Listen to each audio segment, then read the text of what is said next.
Secondary and tertiary consumers are the carnivores. They are the carnivores. 1/10,000 of the energy that was initially available to the photoautotrophs. When producers are most abundant, they will have the most biomass.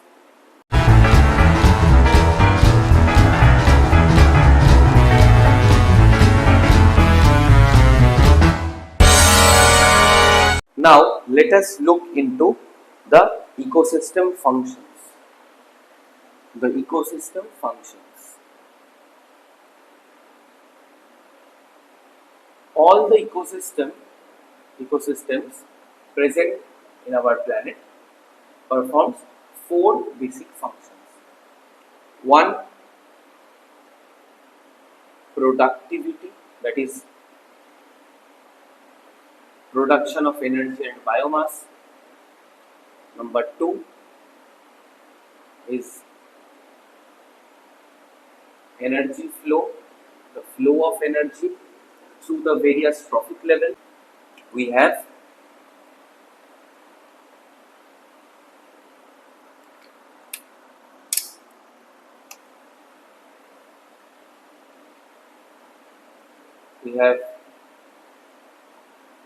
decomposition, that is the return of the energy to the nature. And number 4,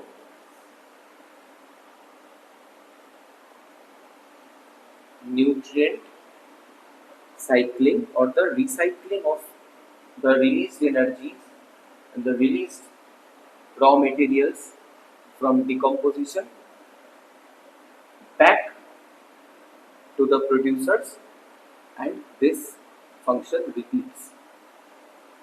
We will start off with productivity.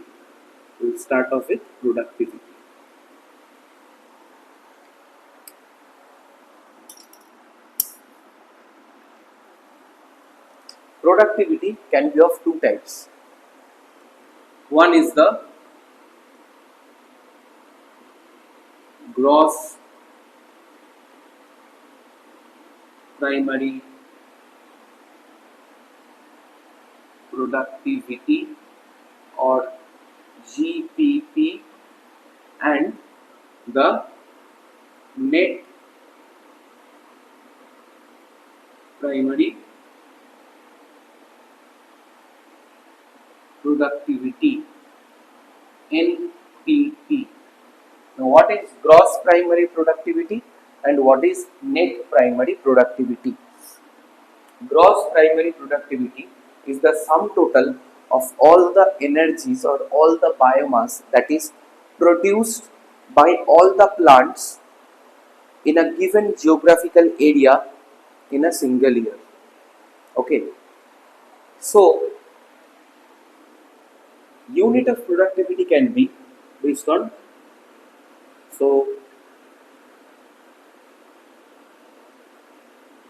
unit based on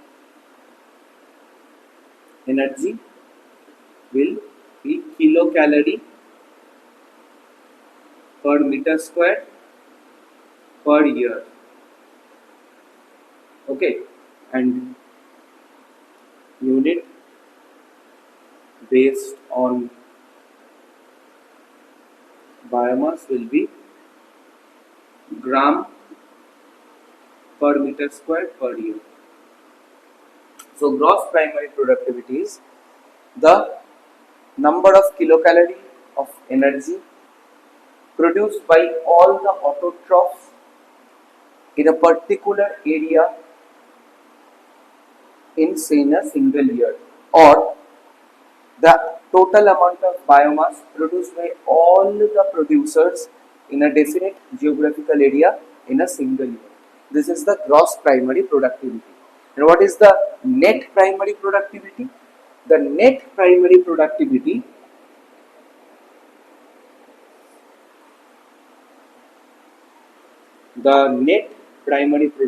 is GPP minus respiration.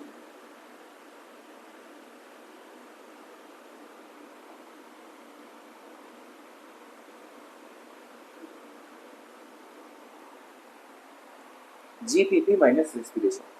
See, gross primary productivity is the sum total of all the energy produced and all the biomass produced by producers in a definite geographical area per year. But all the biomass that is produced, all the energy that is produced is also utilized by the plants or the producers themselves to create ATP molecules in order to help themselves survive. So, all the energy or all the biomass produced by the autotrophs are not available to the next trophic level, that is to the herbivores and consequently to the carnivores and so on, because some of it is lost through respiration. So if we subtract the energy or the biomass that is lost due to respiration from the gross primary productivity, we get the net primary productivity, and this NPP and this NPP is about 10% of GPP, and this NPP is available for consumption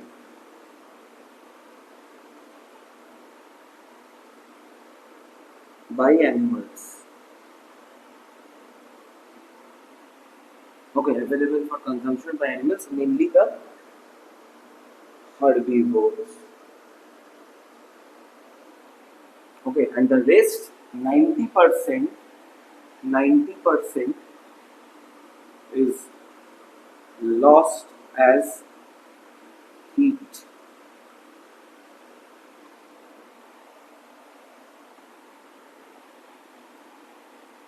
Okay, only 10% is available for consumption. So this was 100% and this 90% is lost. This was 100% minus 90%. So NPP is only about 10%, which is available for consumption. Okay, so this is all about productivity. Next, we will look up into the energy flow. The source of all energy in the ecosystem is the sun. So, sunlight coming to the photoautotrophs, and photoautotrophs are consumed by the herbivores, and the total energy produced in the photoautotrophs, only 10% is passed on to the, this is the symbol of energy, 10% of the energy is passed to the herbivores. From the herbivores, we got the consumers. Okay, herbivores are also known as primary consumers. From the herbivores, we got the secondary consumers.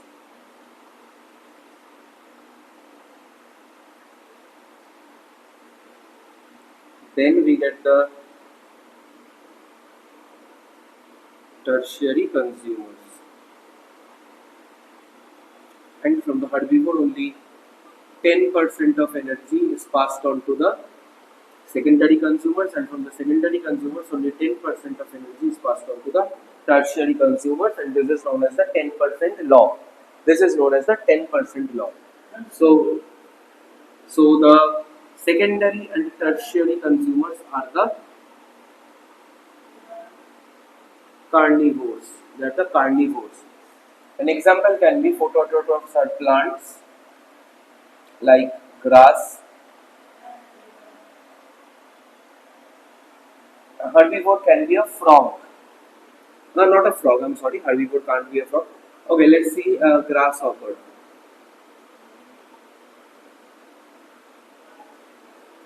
Secondary consumer, let's say it's a frog. Tertiary is a snake, and in some ecosystem there are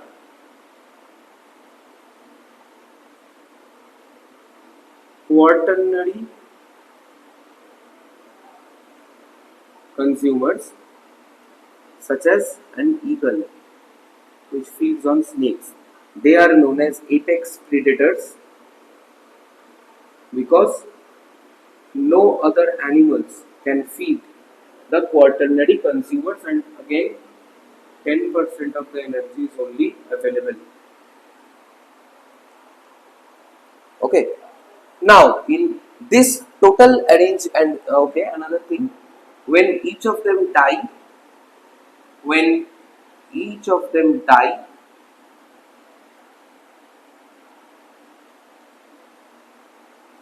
when each of them die,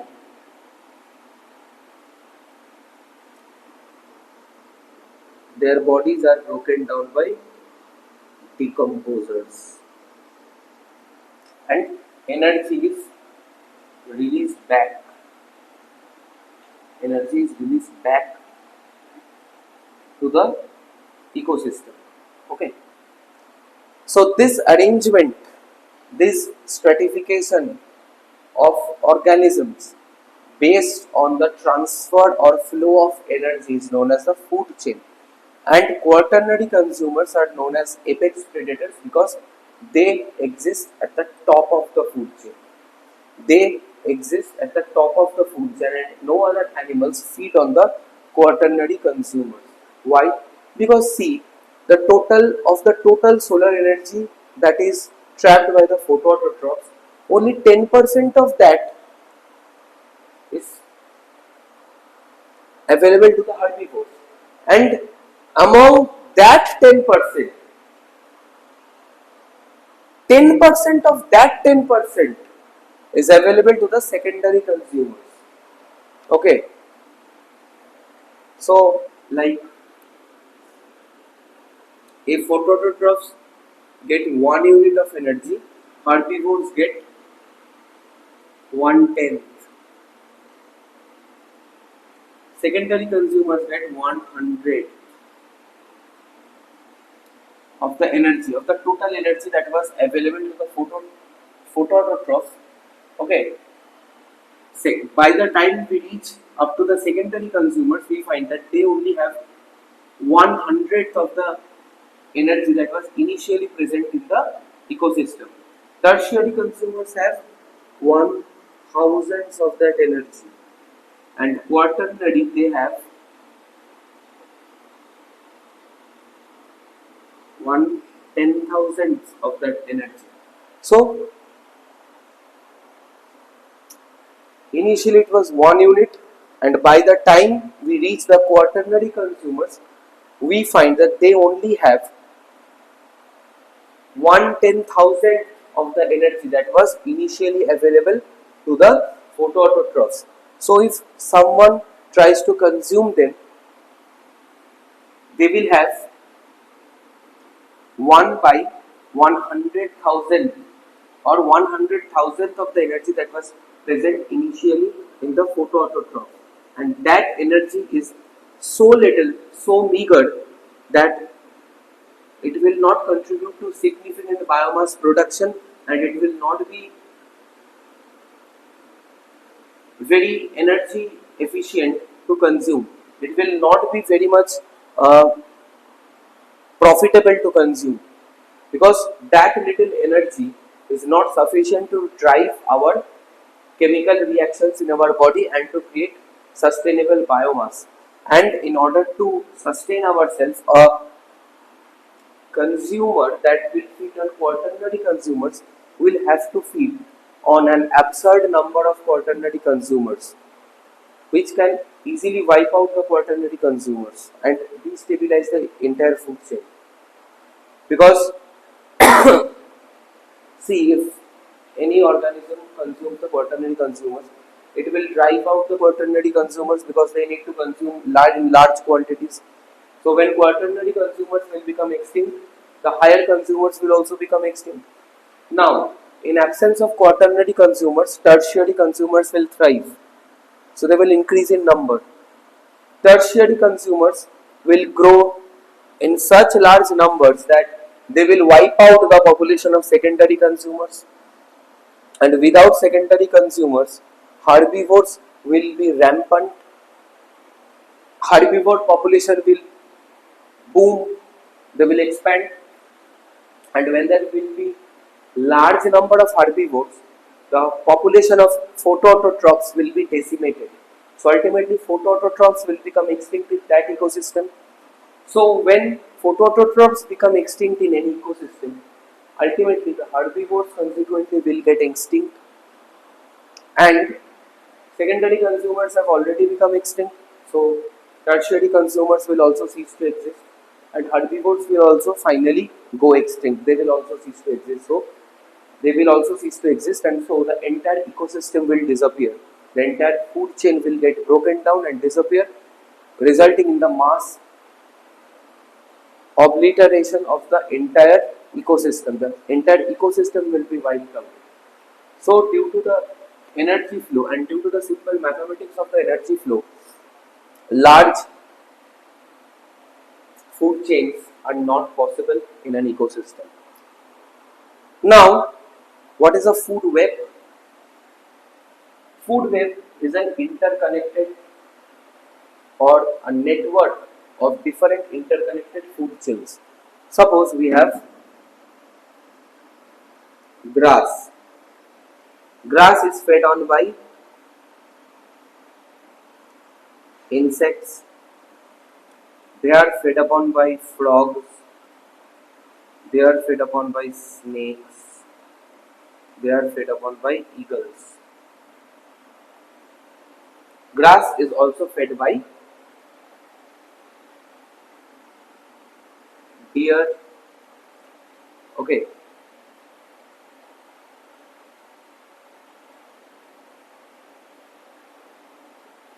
Not deer. That will be a different thing. Grass is also fed upon by rodents, rats and mice. Rodents are fed upon by snakes. Snakes are fed upon by eagles, and eagles also feed on frogs and rodents as well. Okay, some snakes also feed on insects as well. Right.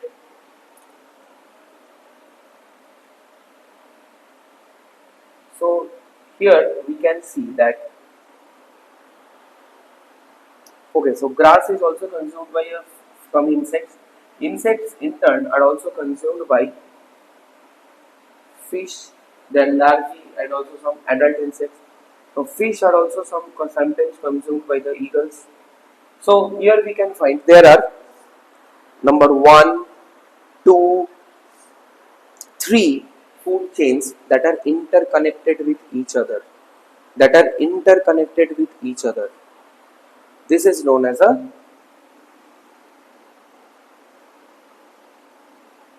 food web. Okay, but also in each step of the food web, only 10% of the energy is available. That is, the 10% law is applicable in the food web also, and each step of a food chain is known as the trophic levels. So photoautotrophs are the first trophic level, primary consumers or herbivores are the second trophic level, secondary consumers are the third trophic level, tertiary consumers are the fourth trophic level, quaternary consumers are the fifth trophic level, and finally we have the decomposers. Right? Finally we have the decomposers. So you will not find an ecosystem with 10-20 trophic levels. At most you will find an ecosystem with 4 or 5 trophic levels at most. The shorter the trophic levels, the more energy is available to each animal, to each organism, and hence more beneficial it is for individuals to survive. Now, based on the trophic levels, we can classify the ecosystem into different pyramids.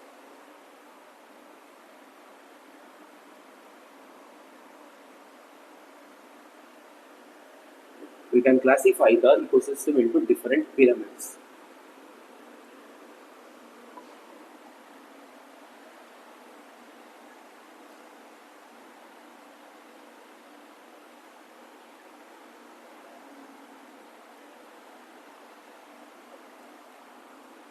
One is the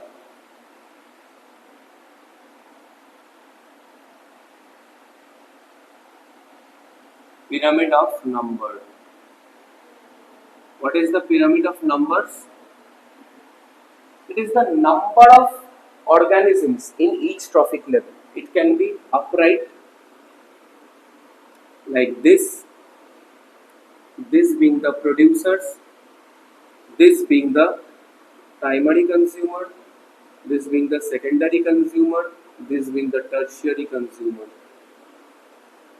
and this being the quaternary consumer. Because normally we can see that green plants are more numerous than herbivores. Herbivores are more numerous than the secondary consumers. Secondary consumers are more numerous than the tertiary ones, and tertiary ones are more numerous than the quaternary ones. However, it can also be inverted like this. It can also become inverted like this.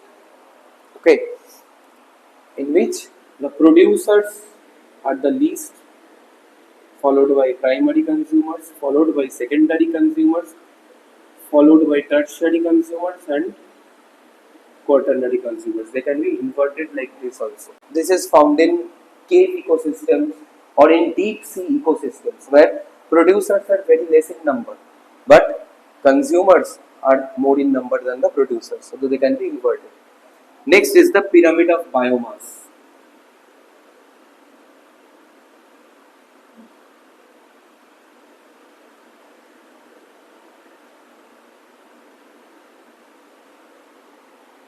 It is the amount of biomass in each trophic level. So naturally, when we see that when producers are the most abundant, so when producers are most abundant, they will have the most biomass, followed by the primary consumers, followed by secondary consumers, followed by tertiary consumers, followed by quaternary consumers. So since producers are most abundant, normally they will have the greatest biomass, and quaternary consumers will have the least biomass. They will have the least biomass. Okay. They will have the least biomass. It can also become inverted in marine ecosystems. Producers have the least biomass, followed by primary consumers, followed by secondary consumers, followed by tertiary consumers, and quaternary consumers. So, pyramid of biomass can be upright and inverted. Okay.